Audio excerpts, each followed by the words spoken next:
వైఎస్ఆర్ జిల్లాలో 5 రోజుల పాటు సాగిన ఈ మరో ప్రజా ప్రస్థానం అక్కడి నుంచి ఈ రోజు అనంతపురం జిల్లాలోకి అడుగుపెట్టింది.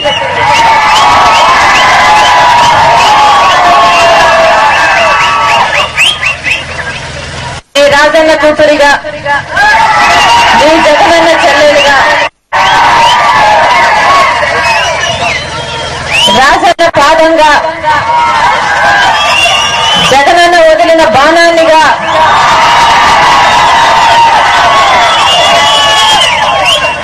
ఈ రోజు అనంతపురం జిల్లాలో అడుగు పెట్టడం జరిగింది.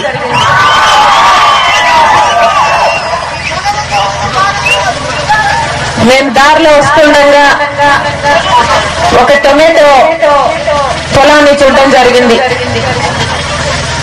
అక్కడ భార్యాభర్త ఎంత కష్టాలు అనుభవిస్తున్నారో, ఆమె కళ్ళ నిండా నీళ్లు పెట్టుకుని, మాకు నీళ్లు లేవమ్మా, బోరేసుకున్నాం, ఎండిపోయింది,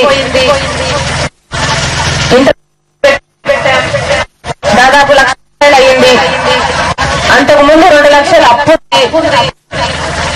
ఇప్పుడు ఇది పూర్తిగా ఎండిపోయింది, ఇంకా మాకు దిక్కు లేదు, అది పీకి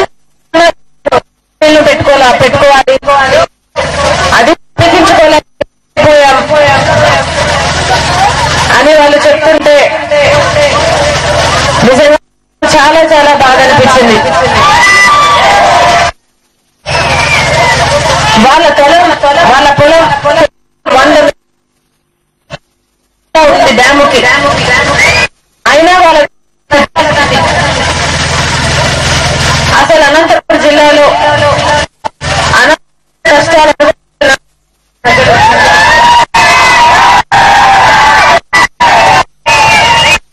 రాజస్థాన్ తర్వాత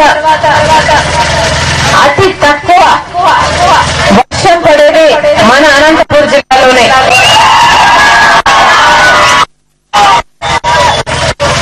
ఇక్కడ తాగునీటి సమస్య, సాగునీటి సమస్య,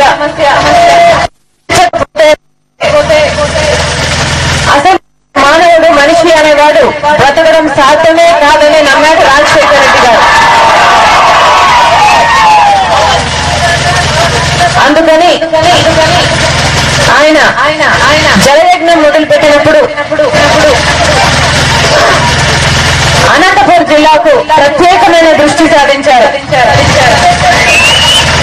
చంద్రబాబు నాయుడు గారు ఆయన 9 ఏళ్ల పరిపాలనలో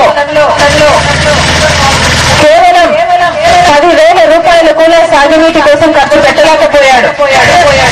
అదే రాజశేఖర రెడ్డి గారు 5 సంవత్సరాలలో 50,000 కోట్ల రూపాయలు ఖర్చు పెట్టారు. చంద్రబాబు నాయుడు గారు హంద్రీనీవా ప్రాజెక్టుకు కేవలం 2 సార్లు శిలా పథకాలు వేసి గాల్లో వదిలేశాడు. రాజశేఖర రెడ్డి గారు వచ్చిన తర్వాత దాదాపు 70% పనులు పూర్తి చేయించారు. ఇక మిగిలింది కేవలం 30% పనులే. హంద్రీనీవా మొదటి ఫేజ్ పూర్తి కావడానికి కేవలం 45 లక్షల రూపాయలు కావాలి.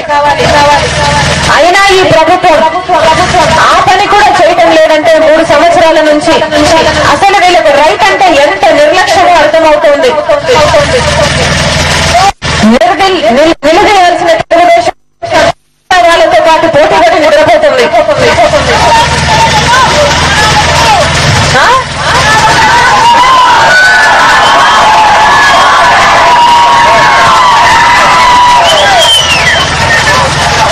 రాజశేఖర రెడ్డి గారు ప్రవేశపెట్టిన అన్ని పథకాలకు ఈ కాంగ్రెస్ ప్రభుత్వం తూట్లు పడుస్తుంది. రైతును పూర్తిగా నిర్లక్ష్యం చేసింది. రాజశేఖర రెడ్డి గారు ఉన్నప్పుడు ఇక్కడ బ్యాలెన్సింగ్ రిజర్వాయర్ కు 10 టీఎంసీలు నీళ్లు ఇవ్వాలని, అలా ఇస్తే తప్ప ఇక్కడ జనాలకు ఆ భూగర్భ జలాలు పెరిగే అవకాశం లేదని తను ఉన్న 2 సంవత్సరాలు అది అమలు చేసి చూపించారు. అంతేకాదు అది తప్పకుండా చేయాలని ఉత్తర్వులు ఇచ్చి జీవో ఇచ్చి మరీ వెళ్ళారు. కానీ ఇప్పుడున్న ప్రభుత్వం దాన్ని పట్టించుకోవడం లేదు. రాజశేఖర్ రెడ్డి గారి ఆశయాన్ని, రాజశేఖర్ రెడ్డి గారు ఇచ్చిన మాటను వాళ్ళు నిర్లక్ష్యం చేస్తున్నారు. ఉన్నది రాజశేఖర్ రెడ్డి గారు ఎప్పుడు ఏ పంటకు ఏ ప్రాంతానికి నీరు అవసరమో అక్కడ అది అందజేసేలా చూశారు. ఎక్కడ ఏ ప్రాంతం రైతులు ఏది నష్టపోయారో కనుక్కొని వారికి సమయానికి ఇన్సూరెన్స్ వచ్చేలా చూశారు. వీలైనంత మేరకు వారికి వడ్డీ మాఫీ చేయడమో రీషెడ్యూల్ చేయడమో చేశారు. రెండోసారి అధికారంలోకి వచ్చాక రుణమాఫీ కూడా చేపించారు. కానీ ఇప్పుడున్న ప్రభుత్వానికి అంత పెద్ద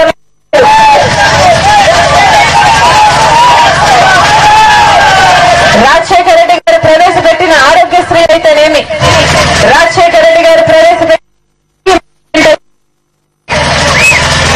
పేదవారికి ఇల్లులైతేనేమి, ఇలా ఒకటి కాదు రెండు కాదు చెప్పుకుంటూ పోతే ఎన్నో తేడాలున్నాయి ఈ ప్రభుత్వానికి.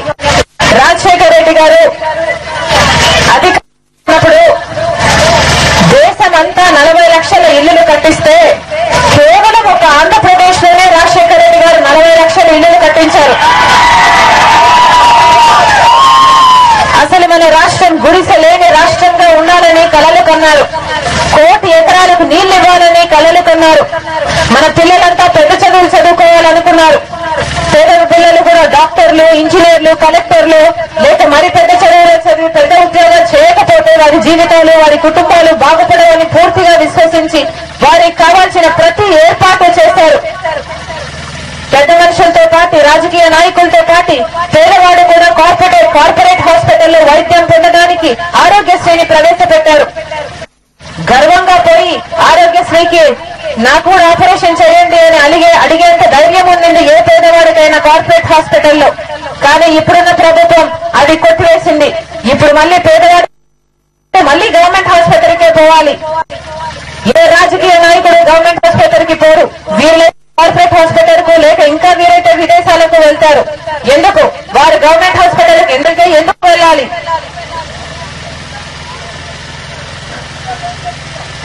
ఉండవు, మందులు ఉండవు, డాక్టర్లు ఉండవు, అందుకనే వాళ్ళు వెళ్ళారు.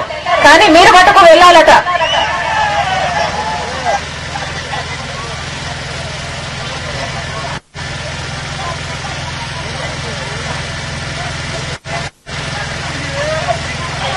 లేదు, వాళ్ళకు ముందు ఇచ్చే గుండె లేదు.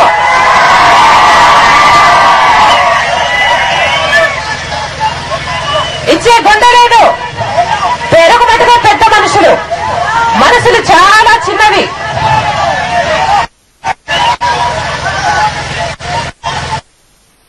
అసలు ఇలా నిలదీయాల్సింది చంద్రబాబు నాయుడు గారు. చంద్రబాబు నాయుడు గారు ప్రధాన ప్రతిపక్షానికి అధ్యక్షుడు. కానీ ఆయన నిలదీయడు. ఈ అసమర్థ ప్రభుత్వాన్ని దించేయడానికి, అవిశ్వాసం పెట్టి దించేయడానికి ఆయనకు పూర్తి అవకాశం ఉంది. కానీ ఆ పని ఆయన చేయడు. కానీ నాటకాలకు మటుకు పాదయాత్రలు చేస్తాడు. కానీ ఆయన పాదయాత్ర కానీ ఏమాత్రం చిత్తశుద్ధి ఉన్నా అవిశ్వాసం పెట్టొచ్చు కదా. కావాల్సిన వారు అనుకుంటారు. కానీ ఆ పని ఎంత కూడా చెప్తాను. సొంత మాట వెన్నుపోటు పొడిచి అధికారంలోకి వచ్చారు చంద్రబాబు నాయుడు గారు.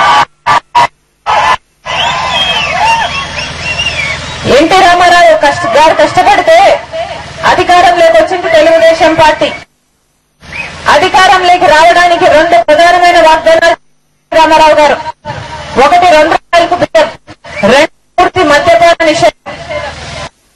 ఏ ఒక్కదాన్ని నిలబెట్టుకోలేకపోయాడు బాబు గారు.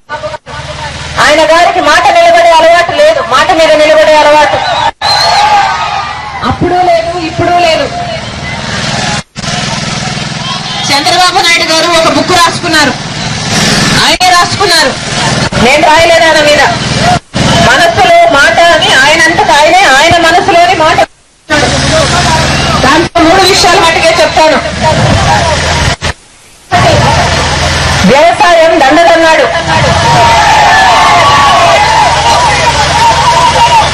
ప్రజలకు ఏది ఉచితంగా ఇవ్వకూడదన్నాడు. అలా ఇస్తే సోమరిపోతులు అవుతారట. ప్రాజెక్టులు కట్టడము నష్టమన్నాడు. అది ఆయనంతకు ఆయనే ఆయన మనస్ఫూర్తిగా మనసులోని మాట రాసుకున్న విషయాలవి. బాబు గారు 8 సంవత్సరాలు అధికారంలో ఉన్నారు. 8 సంవత్సరాలకు గాను 8 సార్లు కరెంటు ఛార్జీలను పెంచాడు.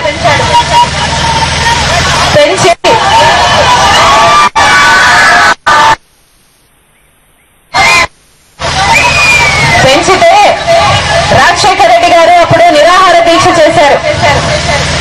ఆఖరి రోజున ఆందోళనలో కొంతమంది ప్రాణాలు కోల్పోయారు.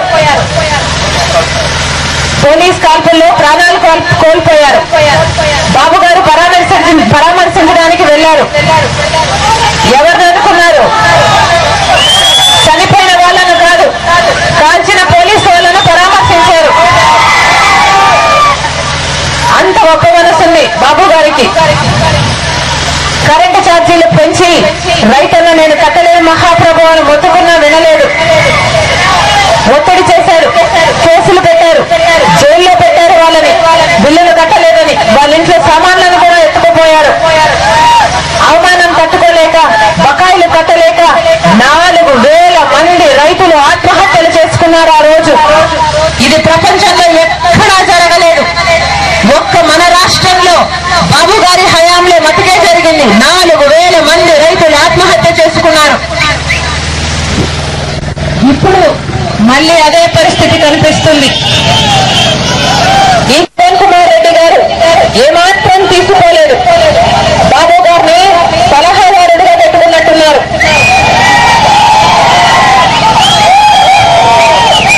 వీళ్ళిద్దరూ నీచమైన కుమ్మక్కు రాజకీయాలు చేస్తున్నారు అనడానికి నిదర్శనాలు ఎన్నో ఉన్నాయి. ఎమ్మెల్సీ ఎలక్షన్లలో, ఎమ్మెల్యే ఎలక్షన్లలో, ఎమ్మెల్సీ ఎలక్షన్లలో ఒప్పందాలు చేసుకున్నారు. అంతే చెయ్యి కలుపుకొని జగనన్న మీద కేసులు కలిసి వెళ్లి పెడతారు.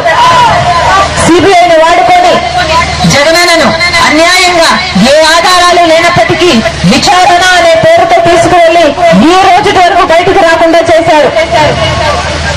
మొన్నటికి మొన్న బెయిల్ వస్తుందనంగా చంద్రబాబు నాయుడు గారు తన ఎంపీలను చిదంబరం గారి దగ్గరికి పంపించారు. పంపించి జగనన్నకు బెయిల్ రాకుండా జడ్జి గారిని ప్రభావితం చేసే విధంగా సాక్షి ఆస్తులని జప్తు చేయడానికి ఈడీని ఉసిగొల్పమన్నారు. చిదంబరం గారు కేవలం ఆయన కోసమే పనిచేస్తున్నారు అన్నట్టుగా వెంటనే ఆ పని చేసేశారు. జగనన్న మీదైతే కేసులు ఛార్జెస్ అంటూ పెడతారు. కానీ బాబు గారి మీద మటుకు ఏ కేసులు ఉండవు, ఏ ఎంక్వైరీలు జరగవు. ఆయన మటుకు చీకట్లోనే చిదంబరం గారిని కలిసి గొప్పగా మేనేజ్. కానీ ఈ కుమ్మక్కు రాజకీయాలు, ఈ నీచమైన కుమ్మక్కు రాజకీయాలు ఇంకెంతో కాలం సాగవు.